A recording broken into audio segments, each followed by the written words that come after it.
Bismillahirrahmanirrahim. Alhamdulillahirrabbilalamin. Allahumma sholli ala Sayyidina Muhammad wa ala ali Sayyidina Muhammad.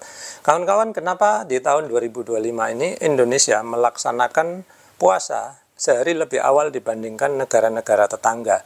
Padahal kita memiliki forum komunikasi antara Menteri Agama yang mana disebut MABIMS, yaitu Menteri Agama Brunei Darussalam, Indonesia, Malaysia, dan Singapura. Nah, ternyata ini diakibatkan oleh adanya wilayah Indonesia yang jauh lebih luas dan lebih panjang dibandingkan negara-negara tetangga. Sehingga Indonesia memiliki wilayah yang posisinya paling barat, yaitu Aceh. Nah, adanya Aceh ini kemudian mempengaruhi hasil dari ru'yat atau ru'yah, ya, yang mana adalah proses mengamati hilal atau bulan sabit. Ya, jadi di seluruh wilayah Indonesia maupun negara-negara tetangga nggak ada yang bisa lihat, hanya di Aceh, gitu ya. Makanya ini menjadi concern saya, ya. Kemarin saya sempat posting kan, kawan-kawan. Harusnya wilayah Indonesia lain itu nggak usah lah ikut-ikutan untuk melihat hilal atau mencari hilal atau melakukan ru'yah. Karena apa? Kalau diwakili teman-teman dari Aceh, Sumatera Utara, dan Sumatera Barat, itu sudah cukup. Karena apa? Kalau nanti terjadi hilal, mereka itu yang paling jelas pandangannya, gitu ya. Bagaimana kok bisa? Nanti kita akan bahas di sini, ya, kawan. Dan ini juga akan menjawab kenapa Indonesia menjadi negara yang duluan, ya, satu hari lebih awal dibandingkan negara-negara yang lain. Nah, sebelumnya itu perlu diketahui, ya, kawan, bahwa ru'yah atau pengamatan hilal itu dilakukan, ya, merupakan salah satu metode untuk mengawali bulan puasa. Sebetulnya ada juga metode lain, ya, nggak perlu diamati lagi, tapi hanya perlu dihitung, dan dari perhitungan itu diketahui dan dipastikan bahwa pasti terjadi bulan sabit di hari itu. Dan itulah yang dilakukan oleh organisasi keislaman Muhammadiyah, ya. Mereka cukup menghitung, kemudian memasukkan ke komputer, ya, itu lalu hasilnya bisa diketahui bahwa hari tersebut akan dimulainya puasa, gitu. Makanya Muhammadiyah itu seringkali, ya, jauh-jauh hari sebelumnya sudah memastikan bahwa nanti tanggal 1 Maret pasti awal puasa, gitu, ya. Akhirnya mereka biasanya itu emang mungkin masih ada yang neropong, ya, mencari bulan sabit, tapi tanpa itu pun mereka sudah memastikan kapan akan memulai puasa, ya, kan. Nah, sementara organisasi keagamaan yang lain seperti NU atau lainnya termasuk pemerintah itu harus memastikan bahwa dengan mata, meskipun dibantu teropong, kalau bisa lihat, ya, maka bulan sabit sudah muncul atau hilal tadi. Nah, tapi kalau nggak kelihatan, maka harus ditunda dulu hari berikutnya, gitu, ya, kan. Nah, lalu MABIMS, ya, menggunakan metode yang harus melihat tadi, kawan. Nah, sekarang kenapa sama-sama menggunakan metode yang harus melihat, tapi kenapa beda antara Indonesia dengan negara-negara lain? Nah, di sini akan kita bahas, ya, kawan. Nah, sebelumnya perlu kita ketahui dulu, ya, bahwa siang dan malam, ya, sebagaimana kita udah pelajari di SD, siang dan malam itu adalah diakibatkan oleh adanya rotasi bumi pada sumbunya seperti ini, ya, kawan. Maka yang menghadap matahari ini adalah siang, yang membelakangi matahari adalah malam. Anggaplah matahari dari sana, ya, itu ada lampu terang, kawan. Nah, kemudian kalau bulan, ya, kenapa ada fase bulan? Fase bulan mati, ada bulan sabit, kemudian ada fase bulan purnama. Nah, itu karena adanya revolusi bulan terhadap bumi seperti ini, ya, kawan. Nah, kalau di sana matahari lalu bulan di sini, ya, maka yang terjadi di bumi ini adalah kita melihat bulan mati atau bulan baru. Jadi bulan nggak kelihatan, karena apa? Sedang membelakangi matahari. Sedangkan cahaya bulan itu kan berasal dari matahari, ya, pantulan dari sinar matahari, ya, kan. Nah, seperti itu. Nah, kalau dia udah melenceng sedikit, maka kemudian muncullah bulan sabit, ya. Kalau bulan ada di sebelah sini, maka orang yang ada di bumi ini bisa melihatnya terang benderang, yaitu yang dinamakan bulan purnama. Jadi seperti itu, ya, kawan. Dia berkeliling seperti itu. Makanya tiap hari itu munculnya bulan sabit, lalu sabitnya makin besar, kemudian sampai sini itu menjadi setengah. Lalu ketika sampai sini di tanggal 15 Ramadan nanti, ya, kawan, maka terjadi bulan purnama seperti itu. Kemudian berlanjut terus ya sampai ke bulan berikutnya, bulan Syawal ya, kembali bulan nggak kelihatan lagi. Ya seperti itu kanon. Makanya nanti pengamatan ru'ya itu dilakukan ketika awal puasa dan awal Lebaran ya gitu ya kanon. Nah sekarang kita akan pelajari kok bisa Indonesia berbeda dibandingkan dengan negara tetangga padahal sama-sama metode ru'ya, yaitu mengamati tampaknya bulan sabit gitu. Nah sekarang POV-nya atau point of view atau sudut pandang kita dari bumi yang terlihat oleh kita adalah matahari itu terbit di timur, kemudian tenggelam di barat ya kawan-kawan. Maka kawan-kawan perhatikan, anggap sana timur ya. Matahari ketika, anggaplah ini matahari ya, point of view kita kelihatannya kecil, cuman segitu matahari. Maka ketika dia terbit itu disebut sudut nol. Kemudian dia naik-naik sampai di atas kita, di atas kepala kita, anggap itu sudut 90 ya. Kemudian sana di barat dia tenggelam, maka itu sudut 180. Nah, kira-kira seperti itu ya. Nah, matahari ketika dia tenggelam, ya dia kan arahnya ke sini ya. Nah, seperti itu. Akhirnya tenggelam. Nah, kemudian bulan ya. Bulan itu sebetulnya sama kawan. Bulan itu selalu terbit di timur, kemudian terbenam di barat. Tapi orang tidak pernah memperhatikan. Memang karena sering tidak kelihatan ya. Tahu-tahu udah muncul gitu aja. Nah, paling kelihatannya adalah ketika bulan purnama ya kawan. Ketika bulan purnama, kawan-kawan pasti tahu. Bulan purnama itu terjadinya adalah munculnya bulan di ufuk timur gitu. Nah, gitu. Maka itu membuktikan bahwa bulan adalah terbit di timur kemudian tenggelam di barat gitu. Baik. Selanjutnya ya. Bulan pun sama kan tadi seperti saya bilang, maka bulan juga akan tenggelam seperti ini ya. Ini garisnya kelihatan nggak sih? Anggaplah ini garis ufuk ya atau horizon ya kan. Nah seperti itu. Nah sekarang kapan terjadi awal puasa? Jadi awal puasa itu terjadi ketika bulan baru ya, bulan baru atau ada bulan sabit yang kecil sekali gitu ya kan. Nah bulan baru itu diawali dengan situasi yang namanya conjunction atau konjungsi. Nah, konjungsi itu adalah sejajarnya posisi matahari dan bulan. Nah, kemarin ya tanggal 28 Februari 2025 itu terjadi konjungsi di sekitar jam 7 pagi ya kan. Nah, jadi matahari dan bulan itu satu garis. Loh, kok kita nggak bisa ngelihat, Pak? Iya, karena satu garis ya. Bulan itu kalau ada di sebelahnya matahari, maka bulannya nggak kelihatan ya karena saking terangnya matahari mata kita silau sehingga bulan nggak kelihatan. Lagi pula bulan kan membelakangi matahari, jadi seperti tadi saya bilang itu nggak punya cahaya bulan itu sehingga nggak kelihatan ya. Nah kemudian seiring dengan bertambahnya waktu ya berubah dari jam ke jam sampai sore hari ya kan.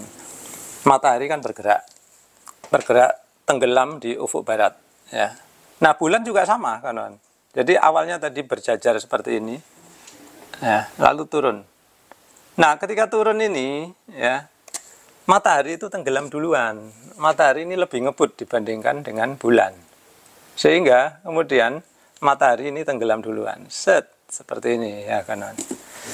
Nah ketika matahari tenggelam duluan ya bulan kan masih kelihatan tuh ya. Nah karena sudutnya sudah nggak sejajar lagi atau posisinya udah nggak sejajar, maka ini muncul sudut ya kawan.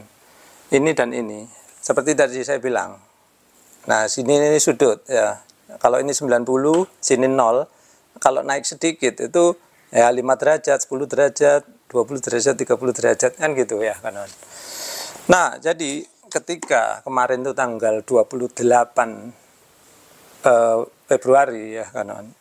Posisi bulan itu seperti ini. Jadi ada sudut di sini ya. Nah, saya nggak akan terlalu teliti ya kawan. Apakah sudutnya diukur dari sini atau sini? Kita anggap aja dari sini. Nah, jadi sudut ini ya, kemarin itu kalau saya nggak salah dengar, itu sudah 4 derajat kanan. Nah, kayak gitu. Nah, ini ya udah memenuhi syarat untuk ya, mengambil kesimpulan bahwa ya besoknya itu sudah mulai puasa gitu. Nah, sebetulnya syarat ini nggak cukup kawan. Ada syarat satu lagi ya. Jadi ini tadi ketika matahari pas tenggelam, maka ini sudutnya harus 4 derajat. Ya. Kemudian antara posisi matahari dan posisi bulan, ini juga diukur sudutnya. Nah, karena dia agak miring, maka pasti lebih besar sudutnya, yaitu 6 derajat atau ya kurang lebih 6 derajat ya, 6 derajat atau lebih. Nah, MAPIMS punya kriterianya. Nah, kemarin itu ternyata sudah lebih dari 6 derajat ya. Sehingga secara aturan sudah memenuhi syarat gitu ya. Nah, yang jadi problem adalah apakah bulan pasti kelihatan? Belum tentu. Karena apa? Banyak faktor ya kanan. Faktor utama yaitu cuaca. Kalau cuaca lagi mendung, mau ada bulan sabit atau bulan purnama pun nggak akan kelihatan, kan kayak gitu ya. Nah, kemudian yang kedua adalah dari kejelian mata. Makanya sekarang itu banyak dibekali dengan menggunakan teropong gitu. Nah, seperti itu ya kanan. Nah, pada akhirnya ternyata kemudian kemarin masyarakat Aceh ya ada yang berhasil melihat ini. Ya. Ketika berhasil melihat ini, katanya sih saksinya adalah 2 orang yang bisa melihat menggunakan teropong atau tidak, saya yang kurang tahu. Dan akhirnya disahkan oleh Menteri Agama, yang mana sebelumnya itu kan dilakukan rapat ya, apakah diterima atau tidak, ternyata diterima, saksinya juga udah disumpah ya. Jadi akhirnya kita ya hari Sabtunya yaitu tanggal 1 Maret memulai puasa. Nah, sekarang pertanyaannya adalah kenapa kok hanya wakil di Aceh yang bisa ngelihat ya. Nah, gini jawabannya kawan. Ingat tadi konjungsi terjadi sekitar jam 7 pagi ya kawan. Waktu Indonesia bagian barat. Nah, ini sama dengan jam 9 pagi waktu Indonesia bagian timur gitu. Nah, kemudian dari waktu ini hingga ke waktu maghrib ya kawan. Hingga ke waktu maghrib ini, maghrib anggaplah jamnya itu kalau di Aceh ya, anggaplah jam 7 ya kan, jam 7 malam. Atau 19 ya kita tulis ya. Nah ini ya, jarak waktunya adalah 7 ke 19, ini adalah 12 jam ya kawan. Kemudian bagi saudara-saudara kita di Papua ya, yang mana maghribnya anggaplah di jam 18. Maka ini waktunya dari jam 9 ke 18, ini adalah 9 jam. Nah, kawan-kawan perhatikan ya. Di sini saudara-saudara kita di Aceh memiliki waktu 12 jam dari kondisi konjungsi tadi hingga maghrib. Ya, ada 12 jam. Sehingga memberi waktu yang cukup bagi pertumbuhan hilal tadi, ya, yaitu perubahan jarak antara matahari dan bulan, ya. Karena makin lama kan makin jauh tadi jaraknya, ya kan. Sedangkan saudara-saudara kita di Papua hanya memiliki waktu 9 jam. Sehingga ketika di Papua mengalami maghrib, posisinya tidak seperti ini, dia masih kurang dari ini. Ya, kira-kira seperti itu, ya kan. Dan itu pula yang terjadi di Brunei Darussalam, di Singapura, di Malaysia gitu ya. Sedangkan saudara kita yang ada di Aceh memiliki waktu paling panjang yaitu 12 jam. Sehingga apa? Ketika posisi seperti ini, mereka bisa melihatnya bulan itu berbentuk seperti ini, sabit gini. Nah, itu. Kok bentuknya sabit gitu? Ya, karena matahari kan ada di sini. Dia menerima cahaya dari matahari kan. Makanya bentuknya sabit. Nah, mudah-mudahan penjelasan saya ini bisa dipahami dan kemudian kawan-kawan juga seharusnya kemudian juga paham ya, kenapa tim ruqyat itu seharusnya hanya perlu dilakukan oleh saudara-saudara kita yang tinggalnya di wilayah terbarat seperti Aceh, Sumatera Utara dan Sumatera Barat. Karena kalau terjadi hilal di hari itu, maka merekalah yang bisa melihat paling jelas. Dan ini juga terbukti di tahun ini ternyata hanya saudara-saudara yang di Aceh yang bisa melihatnya, ya. Nah, ini kedepannya seharusnya pemerintah menjadikan evaluasi sehingga kedepannya tidak perlu ada tim rukyat yang ada di Papua, di Ambon, Sulawesi, Kalimantan, Jawa, ya, cukup diwakili oleh tim rukyat di Aceh, Sumatera Utara dan Sumatera Barat, ya, sehingga ya jadi efisien ya kawan-kawan, jadi lebih hemat. Karena apa? Untuk neropong itu biayanya juga besar ya, karena teropong yang bagus itu harganya bisa jutaan rupiah. Belum lagi menggaji orang-orang ya, transportasi, rapat segala macam. Jadi cukup beberapa orang di wilayah Indonesia bagian barat itu aja. Dan itu juga mewakili untuk jawaban kenapa di Brunei, di Malaysia dan Singapura belum bisa terlihat, karena memang wilayah mereka tidak sebarat kita, yaitu yang memiliki Aceh, ya. Nah, sebetulnya ya kawan-kawan, kembali ya, metode ini itu memiliki banyak sekali kelemahan, yaitu seperti tadi saya sebutkan, kalau cuaca lagi mendung maka tidak akan bisa terlihat, sehingga kemudian kalau terjadi bulan sabit atau hilal, maka meskipun ada di Aceh pun tidak akan bisa melihatnya. Makanya Persyarikatan Muhammadiyah ya, itu mereka tidak lagi mengandalkan penglihatan, tapi cukup melakukan perhitungan, dan perhitungan mereka terbukti di tahun ini sangat tepat ya kawan-kawan. Sehingga harusnya ke depannya itu bisa menjadi pertimbangan bagi pemerintah untuk melakukan hal yang sama dengan Muhammadiyah. Nah, apa sih bagusnya melakukan perhitungan tanpa melakukan pengamatan visual, ya. Nah, kalau melakukan perhitungan ya kawan, itu bisa diketahui jauh-jauh hari. Jadi Muhammadiyah itu beberapa bulan sebelumnya udah tahu bahwa awal puasa itu adalah 1 Maret ya, sehingga mereka bisa bersiap-siap. Nah, ini akan sangat menolong bagi kawan-kawan kita yang berada di wilayah timur ya kawan. Contohnya ini kemarin ya, karena nungguin saudara-saudara kita melihat hilal yang ada di Aceh, mereka itu mau memutuskan sholat tarawih aja itu harus menunggu sampai jam 9 malam, karena baru diumumkan oleh Menteri Agama. Bayangkan kalian mulai sholat tarawih jam 9 malam, selesainya jam 10 malam. Kasihan, mereka udah ngantuk ya, harusnya mereka waktunya tidur. Bayangkan kalau mereka mengikuti metode yang dilakukan Muhammadiyah, mereka tidak perlu menunggu saudara dari Aceh untuk mengabarkan bahwa besok mulai puasa. Nah, seperti itu. Baik kawan-kawan, jadi mudah-mudahan yang saya jelaskan di sini bisa menambahkan pengetahuan dan wawasan baru bagi teman-teman. Terima kasih sudah menyaksikan.